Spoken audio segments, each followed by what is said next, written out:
Giovanni, aproveitando aí o nosso espaço aqui nesses tempos de coronavírus, né? Na verdade, os governos têm eleito assim, alguns setores como essenciais para poder fazer com que eles possam devagarinho abrir e tal e retomar a atividade. A contabilidade é essencial? Pois então, senhores, primeiramente é uma honra, uma satisfação estar participando novamente dessa mesa. Sobre a essencialidade dos serviços, essa é uma matéria importante, porque em diversas localidades do Brasil existem decretos que limitam a circulação de pessoas e a abertura dos estabelecimentos. Todavia, esses decretos prevêem também que os serviços essenciais estariam fora dessas restrições. E a pergunta que é importante a gente refletir é a seguinte: se os serviços de contabilidade, afinal, são ou não são essenciais? Não é? E antes da abertura do nosso quadro, eu brinquei aqui com os senhores que eu queria fazer essa pergunta para os senhores, não é? Aí tu fosse alertado que quem entrevista aqui somos nós, não tu, né? Isso aí, é isso aí. E os senhores acham que os serviços de contabilidade são essenciais? Mas absolutamente, senão tu não estarias aqui, né, filho? Lógico, evidente, não é mesmo? evidente. É verdade, eu Evidente. também considero que Até... não só as empresas consideram e são fundamentais, mas as pessoas físicas também. Até porque, Giovanni e telespectadores, este programa aqui tem dado sempre espaço justamente aos consultores, aos profissionais de consultoria, aos profissionais que dão assessoria, no caso, os contadores, os próprios advogados, as pessoas que trabalham no ramo da economia, né?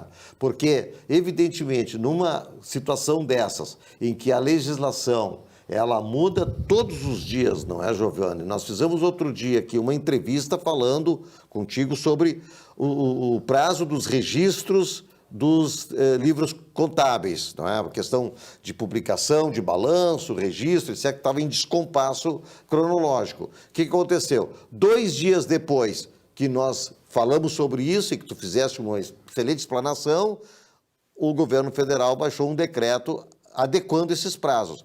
Como é que um empresário que está ali preocupadíssimo, Silvio Lopes, com pagar o seu aluguel, seus funcionários, seus insumos, não é? As suas contas do dia a dia, vai estar se preocupando em todo dia ver qual o decreto novo, qual a medida provisória nova, qual o impedimento que o STF botou naquela situação? Tem que ter o contador, tem que ter os assessores.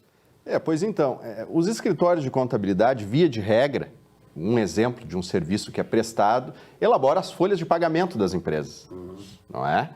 Então, os funcionários dependem da elaboração da folha de pagamento para a geração dos recibos, para fazer, para proporcionar a remuneração que os funcionários precisam para a subsistência. Então, se os escritórios de contabilidade fossem impedidos de trabalhar, esse serviço poderia ficar prejudicado, isso poderia trazer uma convulsão social, inclusive, não é? Outra situação, no período da pandemia, o governo federal possibilitou que as empresas promovessem a suspensão dos contratos de trabalho ou a redução da carga horária da jornada de trabalho. Essa mesma norma estabeleceu que deve haver um acordo formal, né? Um aditivo de contrato de trabalho. Quem prepara esses aditivos de contrato de trabalho? Uma situação muito dinâmica, não é? Outra situação que também envolve essa questão da pandemia, que essas suspensões de contrato de trabalho ou redução da jornada, o governo paga uma parte do valor, né? O auxílio federal esse. Ele complementa, né? Ele faz um complemento. E quem é que informa esse dado para o governo federal, para o Ministério da Economia? Via de regra, são os departamentos pessoais inseridos dentro do contexto dos escritórios de contabilidade. O próprio governo, no caso, reforça a essenciabilidade da contabilidade, de serviços contábeis. Né? Porque ele, na medida em que ele enseja ele coloca essa exigência, quem é que vai satisfazer essa exigência? O escritório de contabilidade.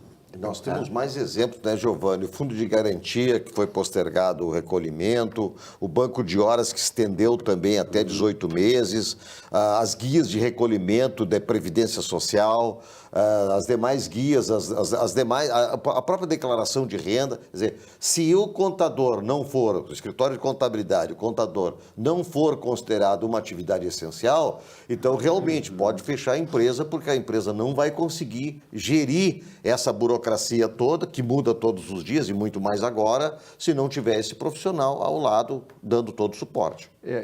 Eu tenho um outro exemplo, né?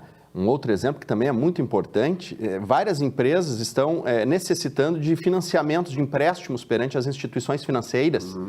E, via de regra, os bancos pedem declaração de faturamento, projeção de faturamento, demonstrativos econômicos e financeiros, os balancetes. E a empresa tem que ter aquela documentação para apresentar para o banco para obter esses financiamentos. Quem que providencia essa documentação? Até mesmo para a sobrevivência financeira das empresas, o pagamento do salário dos fornecedores. Quem assina junto com o empregador? É o contador. Pois então. Infelizmente, diversos prefeitos de várias localidades do Brasil não pensam dessa forma. Então, eu trouxe aqui um caso que aconteceu no estado do Amapá, mais precisamente no município de Macapá, capital do Amapá, na qual o prefeito introduziu lá o lockdown, né, e não deixou os escritórios de contabilidade abrir as portas. Então, uma associação federal, o nome é Confederação dos Profissionais Contábeis do Brasil, no qual eu sou filiado e sou diretor jurídico, nós pedimos formalmente para o prefeito daquele município, né, esclarecendo todas essas questões, pedimos para o município considerar os serviços contábeis como essenciais. E o município formalmente respondeu a nossa solicitação, negando ela. E aí, na ocasião, agora foi essa semana, nós entramos com uma medida em mandado de segurança e a desembargadora do Estado, a doutora Sueli Pereira Pini, concedeu a medida liminar, considerando, assim como nós havíamos antes comentado, que os serviços de contabilidade são, de fato, serviço essencial, então possibilitando que os escritórios abrissem as portas, não é? Então, eu vou tomar a liberdade de fazer a leitura de um breve trecho aqui da doutora desembargadora do Amapá, onde ela estabelece que tais empreendimentos necessitam de continuidade dos serviços contábeis, os empreendimentos empresariais, né? Mormente porque precisam promover, dar cumprimento às normas estabelecidas, bem como dar vazão aos sistemas de folha de pagamento dos empregados e recolhimento de impostos federais, estaduais e municipais. E aí ela foi adiante na argumentação e, no final, deferindo a medida liminar da Associação Federal. E aqui no Rio Grande do Sul, como é que está isso? Olha, aqui no Rio Grande do Sul, num primeiro momento, houve o lockdown geral, não é? Uhum. Mas faz quase em torno de um mês que vem sendo aberta as atividades, a possibilidade de serviço dessas atividades essenciais, que se inclui os escritórios de contabilidade. Espero que agora as coisas comecem a se assentar melhor, né? Que eu acho que realmente a contabilidade é fundamental, né? Não só para as pessoas físicas, mas sobretudo e principalmente para as empresas, né, Giovanni? Então, esse é o caminho. Esperamos que o mês de junho, né, seja o início aí o início para a normalização das coisas todas, né? Esperamos a grande questão que eu tenho colocado é a seguinte: nós temos que torcer, o caso é torcer mesmo, né? Que os apontamentos clínicos das mortes, porque junho e julho são meses de picos de mortes por pneumonia, uma série de coisas relacionadas com as gripes, né? Tanto é que nós temos aí a campanha nacional de vacinação, começa em fevereiro, março, exatamente para prevenir as mortes nesses meses. Que esses apontamentos, Vilmar, sejam corretos e não debitem tudo para o coronavírus. Porque daqui a pouco começam a debitar tudo no coronavírus e volta tudo antigamente. Quer dizer, o pessoal, aqui está crescendo. Claro, se fizer esta fraude, que em vários estados foram feitas, né, para atingir o governo e para atingir a sociedade, vai acontecer isso. Quer dizer, nós estamos passando um momento assim, olha, eu nunca imaginei que nós pudéssemos passar no mundo todo e sobretudo no Brasil, um momento assim em que a classe política mostra o nojo que ela é. São nojentos, porque só querem fazer política. Giovanni, obrigado pela tua presença aqui. Uma boa semana. Uma boa semana, muito obrigado. Nesse espaço, conversando sobre contabilidade.